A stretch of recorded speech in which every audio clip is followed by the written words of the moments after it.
안녕하세요. 중국과 함께 사는 길을 평생 연구하고 있는 한중 다문화 가정의 차코페페입니다. 네, 제가 지난주에 올라간 영상이죠. 제가 저희 사는 동네에서 그냥 찍으면서 뭐 안 올리기는 뭐해서 그냥 이거라도 올리겠습니다 그러고 올렸는데, 그게 한 주도 안 됐는데 조회수가 지금 4,000회가 나왔어요. 저희 차코페페 영상 이제 보시는 분들은 알겠지만 제 채널에서 4,000회가 나오는 거는 쉽지 않습니다.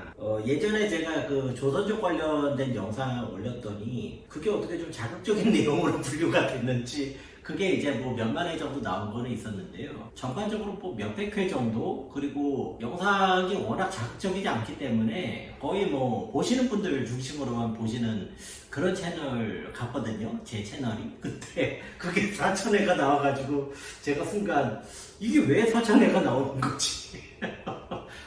그냥 이제 동네 찍고 그냥 짧게 찍고 그게 다거든요. 야, 이거 평소 공을 많이 들인 영상들은 몇백 회 나오기도 쉽지가 않은데 그냥 막 찍으니까 이제 4,000회가 나와버리더라고요. 그래서 이거 참 알다가도 모르겠다. 예, 제가 만약에 이 유튜브를 좀 전업으로 하거나 좀 이거를 제가 중점적으로 하는 사람이면 그런 패턴으로 아마 더 만들 것 같아요. 근데 별로 딱히 저한테는 그래야 될 동인도 없거든요. 그냥 시간 날 때 한 번씩 올리는 거고 이런 정도라서요. 다시 이제 그냥 얘기하는 그런 영상으로 돌아왔습니다. 예, 이게 저는 지금 칭다오 청양 쪽에 있는 저희 회사 사무실에서 점심시간을 이용해서 지금 영상을 찍고 있고요. 요게 이제 커피 그 카페 이름이 청담 카페예요. 그래가지고 이렇게 하면 무슨 광고 같네. 가급적이면 요새는 제가 제 주변에 있는 한국 분들 거 좀 많이 팔아드리자, 좀 이런 생각을 많이 하고 있습니다. 그래서 한 끼 먹더라도 간단한 거 하나 사더라도 진짜 한국 분들 계시는 데로 많이 가거든요.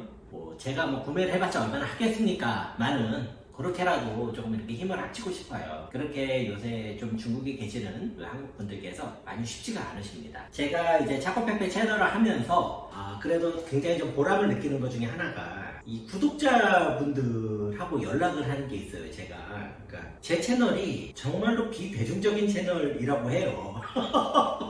정말 재미도 없고 크게 관심도 안 가는 주제들을 너는 어떻게 꾸준히 얘기하니 이런 피드백인데, 그러다 보니까 저희 채널을 구독을 해주시는 분들은요 되게 이제 꾸준히 봐주시더라고요. 그러다 보면 이제 그러면서 알게 되는 분들이 계시는데 그 중에 이제 지금 상하이 계시는 분들 연락도 계속 하고요. 원래 또 알던 지인분들도 계시고요. 했는데 상하이는 지금 자체적으로는 6월달부터는 이제 봉쇄 해제하는 거를 목표로 하고 있대요. 그런데 그렇게 됐으면 좋겠어요. 됐으면 좋겠고 저도 지금 상하이 갈 일이 많아가지고 좀 빨리 풀렸으면 좋겠는데, 근데 내가 상하이 계신 분들하고 얘기를 할 때마다 되게 재밌다고 할까요? 좀 흥미로운 게 똑같이 상하이에 계시는데 생각들이 다 다르세요. 다 다르시고 마치 뭐랄까요, 북한에 있다가 탈북자들 얘기를 들어보면 다들 이제 북한에 대해서 아는 게 다르잖아요.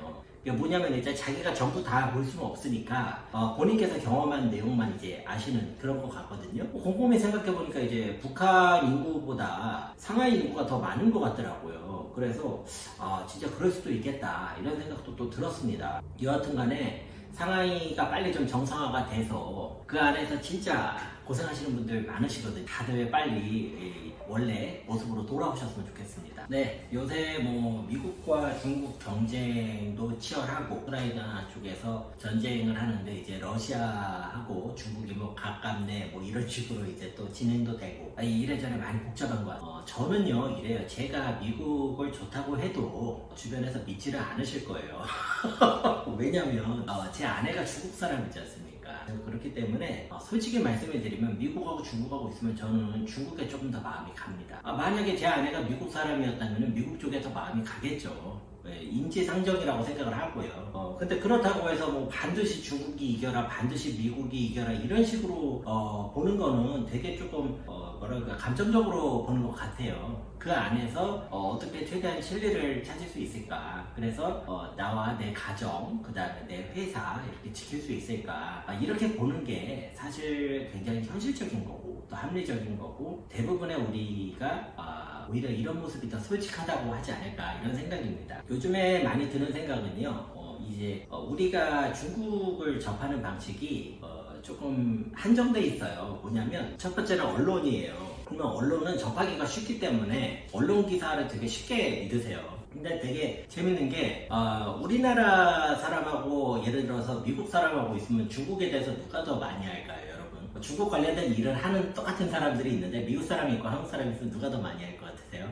예, 여러분 생각하시는 게 맞습니다. 제가 아무리 봐도 한국 사람들이 훨씬 잘 알아요. 유럽 사람들보다도 그렇거든요. 근데 특이하게도 우리 언론은 뭐 워싱턴 포스트에서 이렇게 얘기했다, 혹은 뭐 어디 뭐 BBC에서 이렇게 얘기했다, 이런 식으로 서양 언론들을 갖다가 전달하는 형식을 많이 취하더라고요. 그래서 우리 언론도 이제 자기 이 생각을 가지고 얘기를 해도 될 것 같은데 그런 생각이나 실력이 없는 분들이 아닐 것 같은데 그런 부분을 좀 주의해야 될 것 같고요. 두 번째로는 중국과 관련된 업무를 하시는 한국 분들을 통해 듣는 정보가 있어요. 저처럼 이제 중국에 사는 사람들, 아니면 중국에 계시는 어떤 뭐 주재원분들이나 이런 분들. 근데 이런 분들을 통해서 듣는 것도 현장의 내용이라고 할 수 있지만 이게 굉장히 그 평균적인 내용이냐, 안 그럴 가능성이 높습니다. 저도 마찬가지예요. 왜냐하면 중국이 이렇게 있으면 이 중에서 한국 사람들이 관여하는 부분은 이렇게 점점점점 이런 식으로 있는 거거든요. 그거를 가지고선 보는 건데 보통 자기가 이제 속해 있는 그 부분을 가지고 얘기를 하는 거죠. 저도 어쩔 수가 없어요.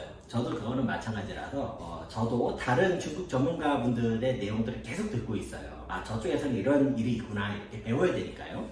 요즘에 많이 드는 생각이 이제 중국이 미국하고 사실 굉장히 깊숙이 연관이 돼 있습니다. 이렇게 막 서로 뿌리에 얽혀있듯이 이렇게 서로 엮여있기 때문에 뭐 갑자기 어느 한쪽에 확 죽어버린 거나 이런 거는 굉장히 조금 현실적으로 어려울 것 같아요. 대신에 이제는 진짜 각 나라의 진짜 실력이 드러나는 때가 아닌가 이런 생각이 듭니다. 중국에서 이제 물류 쪽 이슈가 터지니까 중국에서 이제 전 세계 공급의 대부분을 차지하고 있고, 또 특히 미국 같은 나라는 또 수입으로 대부분 해결하고 있기 때문에 이런 부분이 미국 물가 상승에 좀 영향을 주는 것 같아요. 미국은 물가 상승을 또 빌미로 해서 이제 금리를 갖다 확 올려버리잖아요. 금리를 올리면 중국도 거기에 따른 그 부담이 굉장히 커지거든요. 왜냐면 중국은 위안화의 가치를 갖다 높여가지고 이렇게 소비로, 내수 소비를 흡수하려는 이런 생각이 있는데 그런 것도 또 어려워지는 거죠. 그래서 지금부터가 이제 중국에서의 어떤 그 생활 혹은 중국 비즈니스 이런 것들이 지금부터 이제 리셋 돼가지고 다시 시작되는 거다. 저는 좀 개인적으로 이런 생각을 해봤습니다. 네, 그래서 또 이 작업의 배 크게 역할가 있지는 않지만 그래도 공유 드리는 정도의 내용이고요. 제 영상 통해서 지금 중국에 계시지 않거나 혹은 중국 다른 지역에 계시는 분들도 이런 정도의 느낌인 것 같다라는 감을 잡는 데에 조금이라도 도움이 되셨으면 좋겠습니다. 네, 항상 시청해 주셔서 대단히 감사하고요. 구독과 좋아요를 눌러주시면 영상을 준비하는 사람에게 굉장히 큰 힘이 됩니다. 여러분 항상 감사합니다. 건강하세요.